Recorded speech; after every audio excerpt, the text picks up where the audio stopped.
आप देख रहे हैं भायंदर सत्ता न्यूज।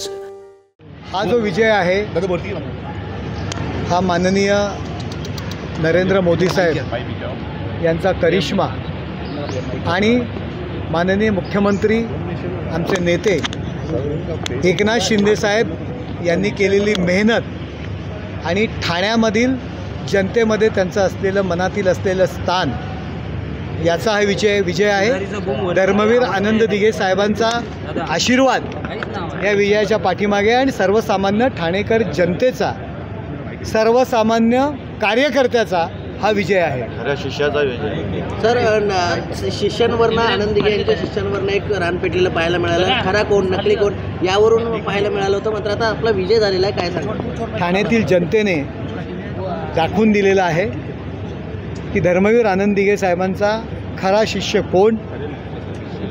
माननीय मुख्यमंत्री एकनाथ शिंदे साहेब यांनी दिघे साहेबांची परंपरा ही कायम ठेवली, सर्वसाधारण कार्यकर्त्याच्या पाठीशी उभं राहिलं। नाहीतर कोण नरेश मस्के, एक सर्वसाधारण आनंदनगरमध्ये राहणारा नरेश मस्के आज 12 दिवसामध्ये एकनाथ शिंदे साहेबांनी त्याला खासदार बनवलेलं आहे। त्यामुळे खरा शिष्य कोण आहे धर्मवीर आनंद दिघे साहेबांचा, की दिघे साहेब छोट्यातल्या छोट्याच्या माणसालासुद्धा राजा बनवायचे, मोठा बनवायचे।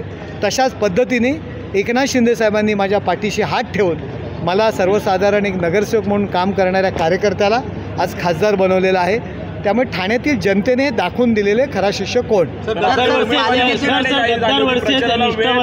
अशी लढाई होती, गद्दार वर्षे वारंवार बोललं होतं। काय वाटतं आता जनतेने खऱ्या अर्थाने कोणाला धडा दिला? माझे जे विरोधक आहेत हे कशामध्ये प्रसिद्ध आहेत हे तुम्हाला माहीत आहे। त्यामुळे गद्दारी कुणी केली? ज्यांनी दिघे साहेबांचे उत्सव आणि परंपरा ज्या आहेत स्वतःचं नाव होण्याकरता पर्यायी उत्सव सुरू केले।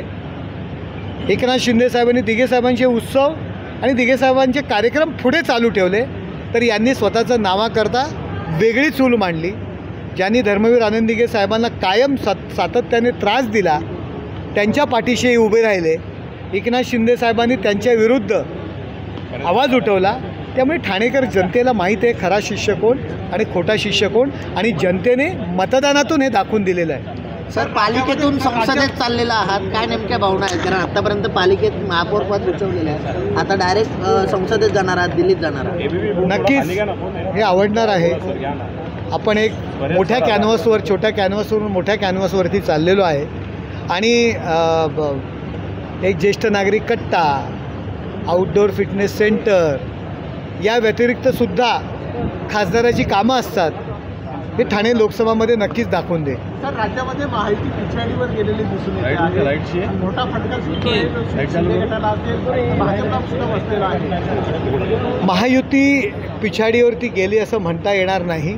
यावेळी या ज्या काही निवडणुका आहेत चुकीच्या पद्धतीने चुकीचे गैरसमज पसरवून, अफवा पसरवून या ठिकाणी लढलेले आहेत। आत्ता यांना बरं वाटतं आहे, परंतु मुस्लिम समाज जो आहे याला बाजूला काढून जो शेड्यूल कास्ट समाज आहे, जो आत्तापर्यंत आम्ही एकत्र सर्वजण काम करत होतो, त्यांना संविधान बदलणार अशी भीती दाखवून, आणि सगळ्यात वाईट गोष्ट म्हणजे मुल्ला मौलवी आणि जे काही धर्मगुरू आहेत याला लाखो रुपये वाटून फतवे काढायला लावले आणि जो मुस्लिम समाज आहे याला बाजूला काढण्याचा प्रयत्न केला।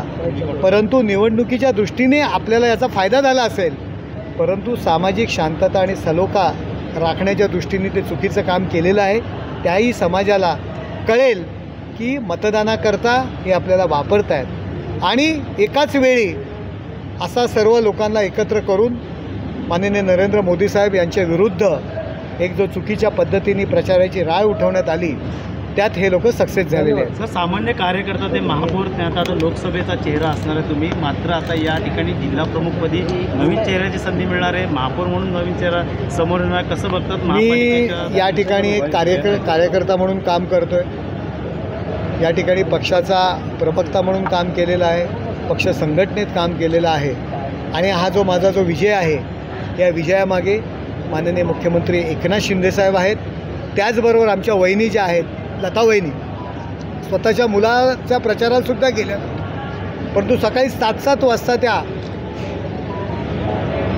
त्या ठिकाणी माथाडी कामगारांच्या त्यांनी मिटिंग घेतला, शाखावाईज मिटिंग घेतल्या, कार्यकर्त्यांना भेटल्या, स्वतःच्या मुलाच्या प्रचाराला गेल्या नाहीत, परंतु माझ्या प्रचाराला फिरत होत्या. श्रीकांत शिंदेसाहेब असतील, ते स्वतःचा प्रचार सोडून माझं काम करत आहेत. माननीय आमदार प्रताप सरनाईक साहेब असतील, त्यांनीसुद्धा प्रचंड असं काम ओळा माजिवडा मतदारसंघातून केलं.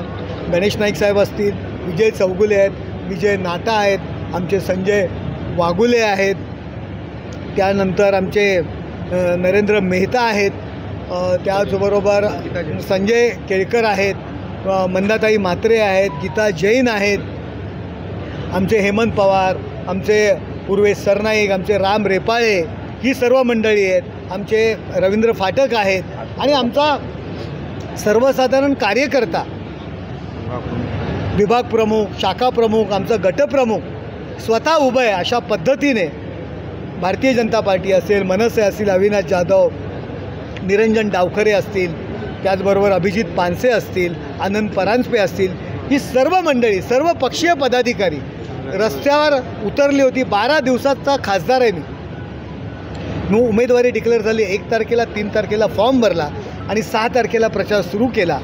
आणि सगळ्या आधी जे 6-6 महिने, वर्षभर जे स्वतःला खासदार म्हणून घेत होते, त्यांच्या आधी सर्वांपर्यंत पोहोचलो. हे मला केवळ शक्य नव्हतं, माझ्या पाठीमागे ही सर्व आमचे नेते मंडळी आणि माझा कार्यकर्ता हा जो माझ्या पाठीशी होता, त्यामुळे मी लोकांपर्यंत पोहोचलेला आहे आणि कायम कार्यकर्ता म्हणून राहण्याचाच प्रयत्न करील, एवढे या ठिकाणी मी तुम्हाला सांगतो. आप देख रहे हैं भायंदर सत्ता न्यूज.